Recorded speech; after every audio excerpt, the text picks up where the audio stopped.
একদিন এক যুবক রাস্তায় হাঁটছিল। তার পায়ের জুতা ছিঁড়ে গিয়েছিল।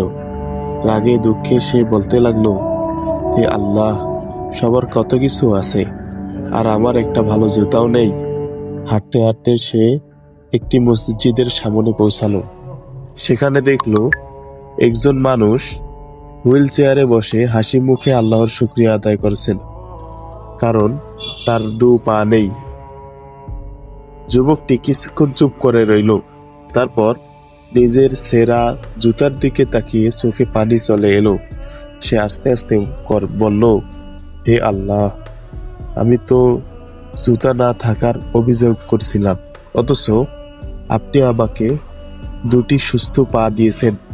আমি কত বড় নিয়ামতের মূল্যই বুঝিনি।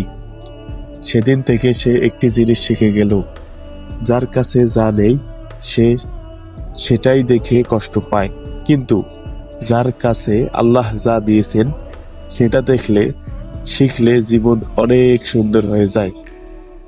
তো বন্ধুরা, এখান থেকেই বুঝলাম জীবনে যা আছে তা নিয়েই সুখী থাকা উচিত।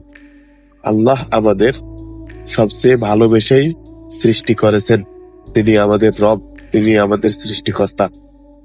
সবাই ভালো থাকবেন, ভালো লাগলে সাবস্ক্রাইব করবেন। আল্লাহ হাফেজ।